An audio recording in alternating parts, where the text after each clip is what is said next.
decisions to glow. Ridiculous flow, potential to glow. You know, I just do that. Consolidate my regions, line it up, put them together.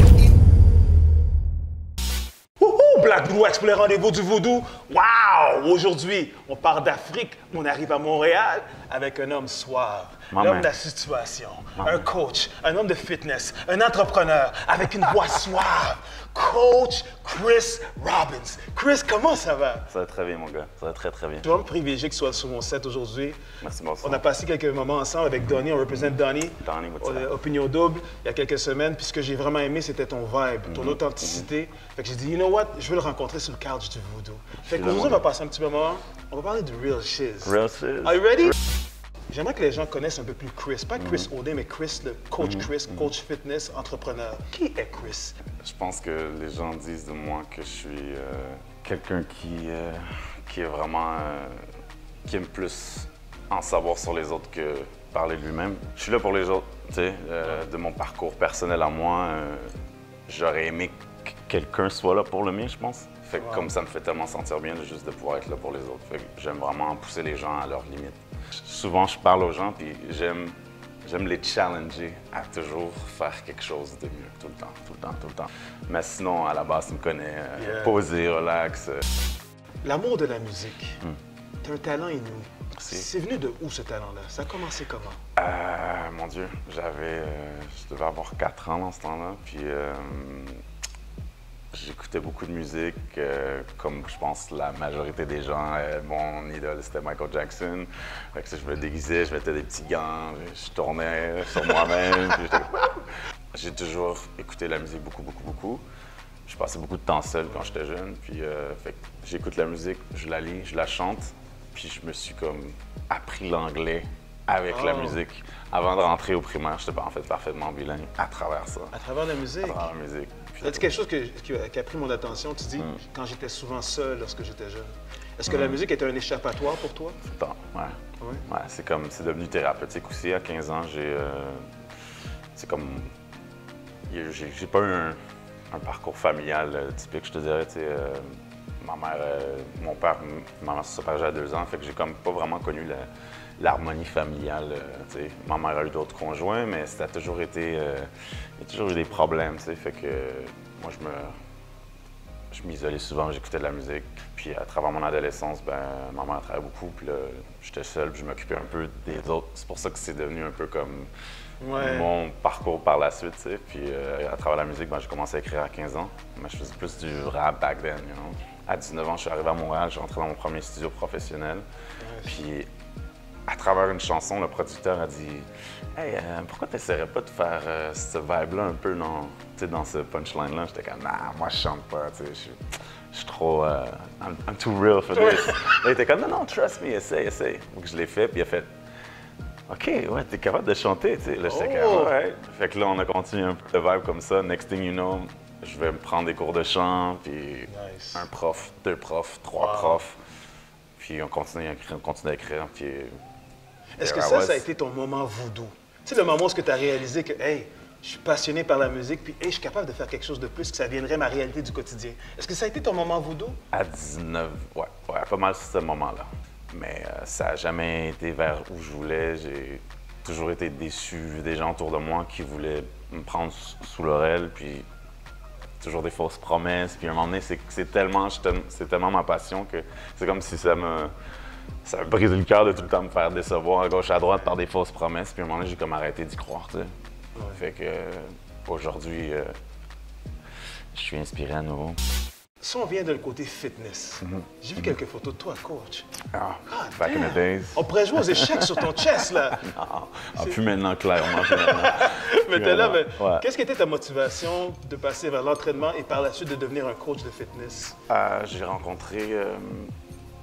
rencontré mon propre coach à moi. J'avais 24 ans, puis justement, après avoir eu la peine d'amour de la musique qui n'a pas été bien, j'ai travaillé dans une compagnie, puis ça faisait 5 ans que j'étais là, puis j'étais juste blasé. Puis j'étais comme, qu'est-ce que je fais ici? Je suis en train de perdre mon temps, je suis en train de waste my life away. Puis je suis parti en dépression. Puis je me suis isolé à nouveau. Puis j'ai rencontré quelqu'un à travers ça dans le gym. Je m'entraînais dans un gym ce temps-là. Puis il a comme vu un peu, il est venu me voir, puis il m'a parlé, il dit comme « Ah, toi, je te vois t'entraîner tout le temps, toute seule, avec ta musique, concentrée, tu sais, t'as le feu dans les yeux, comme on devrait s'entraîner un moment ensemble. » J'ai fait « OK ». Puis on a commencé à s'entraîner, next thing you know, on s'entraîne tout le temps ensemble, on commence à se voir à l'extérieur aussi, on devient vraiment proche. Fait qu'il m'a tellement ouvert les yeux sur tout que c'est à cause de lui, en fait, que j'ai quitté le travail, que j'ai recommencé à faire la musique. Puis il m'a dit, tu devrais compétitionner, ça va tellement te donner de confiance en toi, tu sais, puis te remettre de la discipline dans ta vie. Fait que j'ai suivi son conseil, j'ai fait une compétition, 2 compétitions, 3 compétitions. C'est un bon accomplissement personnel, je pense que ça m'a appris beaucoup de choses. Quand tu sacrifies, tu mets tous tes efforts sur une chose, à quel point des fois ça peut fonctionner, tu sais, même quand personne n'y croit. Tu sais. C'est fou parce que c'est le côté entrepreneur qui m'a emmené par défaut à OD parce que j'ai approché une fille sur Instagram qui avait comme un grand nombre d'abonnés. Puis là, je me suis dit, bon, je vais t'offrir mes services en échange de visibilité. Mais ça donnait cette fille-là, c'était Alexandra Cosentino qui a fait Bali. Oui. Puis je savais pas c'était qui, moi. Fait que je l'ai rencontrée, full une belle énergie. J'étais comme, wow, nice girl. J'ai commencé à l'entraîner 6 mois plus tard. On a dead les résultats. Elle fait gros promo, mais parce que c'est vrai, tu sais, elle le fait puis ça fonctionne. Puis là, j'ai plein de clients qui viennent me voir. La business est comme alimentée. J'étais en couple à ce moment-là, puis là, un petit peu plus tard, je suis tombé célibataire. Puis elle a dit « Hey, pourquoi tu vas pas faire OD? » J'étais comme « Nah, c'est pas pour moi, ça. I don't wanna do this. » Là, il était comme « Non, je te jure, c'est sûr que tu vas être pris. » J'étais comme « Voilà. » Un sculpteur moderne et un architecte visionnaire. Qu'est-ce que ça représente, cette phrase, pour toi? Sculpteur moderne, c'est vraiment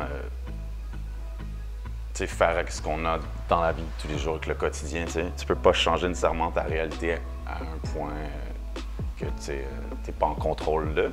Tu dois faire avec ce que tu as, mais tu dois toujours penser que c'est possible pour toi de changer cette réalité-là. Fait que l'architecte visionnaire, c'est vraiment, j'aime ça comme, je suis ambitieux, je suis un rêveur, je suis un visionnaire, j'aime ça. Il y a des gens, des fois, que tu leur dis, tu as une conversation avec, puis c'est comme, c'est quoi que tu aimes faire dans la vie? Ah, moi, j'aime faire tel truc. C'est comme, mais pourquoi tu fais pas ça? Ben non, je pourrais jamais faire ça.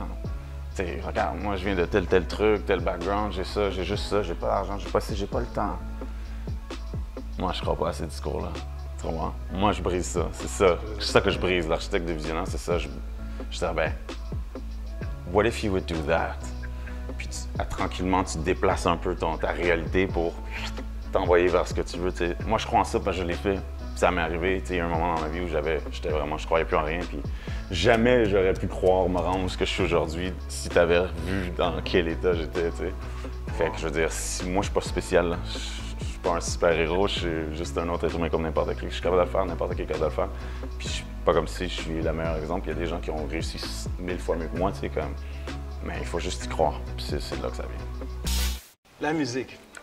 Là, t'as sorti une chanson, là, de Best Part, hein? Best Part. Là, t'as sorti une grosse chanson qui roule partout, là. Out of love! Je suis pas capable de chanter, là. Parle-moi de cette chanson-là, de la genèse de la chanson. Wow, How to Love, ben clairement, l'inspiration vient de où? Ouais.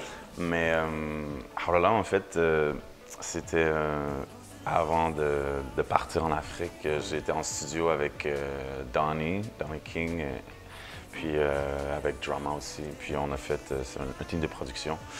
Nothing but hits. Gotta shout out the boys. Yeah. Puis bref, il m'a fait entendre une sélection de beats.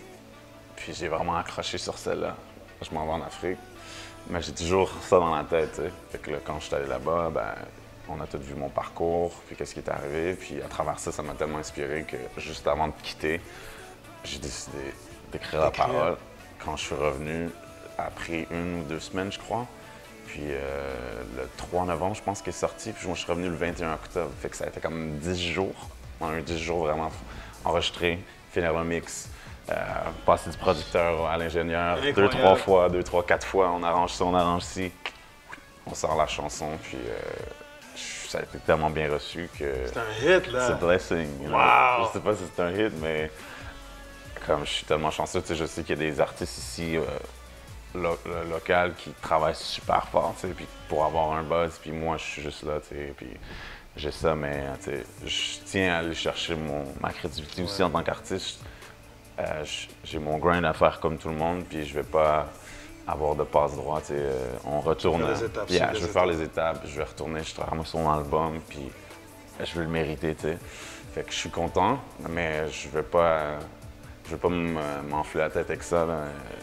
Tu vois la liberté, où est-ce que tu t'en vas, puis tu suis le parcours. Exact. Je vais reprendre mes sens, on va travailler sur l'album, puis on va en sortir un bon qui n'est nécessairement pas dans le même genre que ça. Ça, c'était vraiment pour mon aventure. Non, mais nice, le beat Seal the deal. Le beat est frais, j'adore ce beat. Le beat est frais, je te dis merci. Ah, man. Mais le prochain projet va être différent. Ça a été plus mon univers mélancolique, là, tu sais. Donc on a, ça, c'est en 2020. Qu'est-ce qui se fait en 2020 pour Chris Robbins? Oui, 2020. Ouais. Qu'est-ce qui se passe en 2020, là? L'entrepreneur, le coach? Ben là, je suis censé m'asseoir avec mon cousin qui veut me rencontrer vraiment. On a peut-être une compagnie de... Ben pas peut-être, c'est lancé en fait, une compagnie de repas préparés. Fait que je vais peut-être commencer à travailler avec lui là-dessus. C'est lui qui l'a tout fait lui-même, puis là, il veut qu'on s'associe ensemble pour faire ça. Moi, de mon côté, Coach Chris va revenir officiellement avec une plateforme en ligne. Fait que je vais refaire une plateforme en ligne pour les clients, pour le coaching à distance seulement. Personal trainings, malheureusement, c'est terminé. Mais, pour vrai? Je commence à dire, j'ai mon coach, I got my coach. Non? Je peux pas, j'aurais pas le temps. Non. Je sais pas si je vais faire tous ces projets-là, puis la musique aussi, number one. Il va y avoir beaucoup de contrats, collaborations avec l'agence. Puis c'est ça, création de contenu, puis musique, événements, networking, réseautage. Puis 2020, c'est ça, 2020, ça doit être un autre la baraque, tremplin, encore une fois. Ouais. Sweet Six! Première question pour toi, Chris. Ouais. Si tu pouvais faire un duo musical avec l'artiste de ton choix, vivant ou mort, ce serait qui? Michael Jackson. Ton plus beau souvenir d'enfance? Oh my God. Next question. Qu'est-ce que tu fais dans ton quotidien pour te mettre dans une zone si zen? Alone. Ça prend du temps pour toi? Ouais, alone. J'ai mon cellulaire. Je te prête mon cellulaire. Merci. Et je te demande d'appeler une personne de ton choix pour lui dire que tu l'aimes. Qui est-ce que tu appellerais? Ma mère. Je vais te dire 5 mots. À chaque mot, je te dis à brûle pour point, qu'est-ce qui te vient en tête? OK. OD. Jeu. Studio. Musique. Frère. Force. Fitness. Discipline. Chris Robbins. Inspiring. La dernière question de Sweet Six. La définition du mot passion pour Chris Robbins. C'est tout, man. Si t'as pas de passion, tu vis pas, pour vrai. T'as pas connu la vie si t'es pas passionné de rien, pour vrai. C'est tout ce que j'ai à dire. That's all it is. That's all it is, man. C'est la vie, là, pour vrai. Chris Robbins, tu vas passer à travers de Sweet Six. J'ai senti... C'est tellement bon. T'es authentique, Chris. C'est vrai, et c'est une des raisons pour laquelle je voulais te rencontrer aujourd'hui. Parce que ce qu'on voit à la télévision, on l'a apprécié énormément, mais quand on te rencontre en personne, c'est fois 1000. Ta voix est extraordinaire. J'aimerais, pour les gens qui nous regardent, donne-nous 30 secondes de Chris Robbins. Let me go crazy now. Maybe it's just a little too soon to tell you I love you. I've been waiting for a long time, trying to show you. So here goes a list of all things have been different now. J'ai le même feeling que la dernière fois, sinon plus. On voit que quand tu chantes, on vit tes paroles, on vit ton émotion. You're tight, man. You're tight. Appreciate that. Real love. Appreciate Yo, that. merci d'être venu aujourd'hui. Ça a été un privilège de passer un moment voodoo avec toi. Moi aussi, mais avant que tu nous quittes, j'ai un gage de remerciement à te remettre. Really? T'as quelque chose pour moi? Ouais. Ce que je vais te remettre, ça vient de my big man Patman Design. Open the box. Damn! La box est fraîche en plus. Ça, c'est bad. OK. Yeah. OK, what you got It's here? for job. Ooh. Oh non! Non, non, non, non. No way! Impossible. Non, bro. peux être vrai. C'est tellement frais. Merci d'être venu. Merci, Continue à faire ce que tu fais. Hey, wow, nice, man. Continue à coacher les gens positivement. That, Continue malgré l'adversité. Tu es présent, tu es là, tu es vrai. Tu es un gars au grand cœur, un entrepreneur, un coach, un fitness guy. Merci, man. A big man. Appreciate that. I got Chris Robbins in the house dans les rendez-vous du Voodoo. One love, baby.